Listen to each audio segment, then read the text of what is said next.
Grading. I get my grading done with trying to, I guess, be more efficient, do more than one thing at a time, like an assembly line. Well, grading's a funny thing. You swear it's only going to take you 2 minutes of paper. The way I manage my grading is instead of giving individual quizzes, I have maybe 2 quizzes that are group quizzes during the semester. That kind of takes a toll off my, grading, and students love it.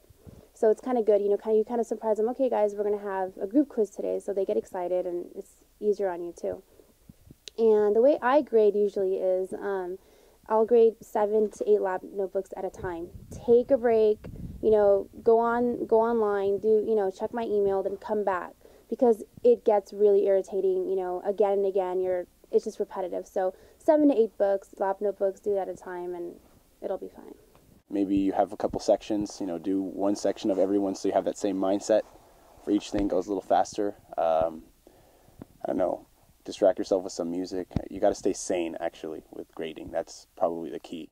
I actually don't mind grading all that much. I used to do it in high school as a TA for social sciences, and so I had a lot of grading to do then, and then, I don't know, I don't mind it so much. I know a lot of my peers hate grading, and they would rather chop off their fingers and grade notebooks or quizzes.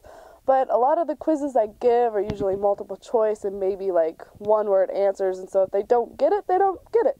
And then you don't have to worry about partial credit most of the time. I'm a big fan of partial credit when it does come to longer sentences or longer paragraphs, but I don't usually do it all that much. The best thing to do is to make a rubric. That's what I did after the first couple assignments, is I decided that I needed to make some sort of set guidelines where I removed points when they didn't have these certain things. This really, really helps you focus on not having any biases towards each student, because after, a few assignments are turned in, you have a predisposition as to what to expect, and you don't want that. So a lot of times I'll blank out their names with Post-its, and then I'll have my rubric, and I'll stick to it the entire time. And, I noticed that it cuts down grading, you'll spend half the time grading, and you'll realize that your grades are very well distributed, no matter what student it is, or much better distributed. Yeah. One way to make grading a little easier is you want to maybe create a really good rubric, really strong,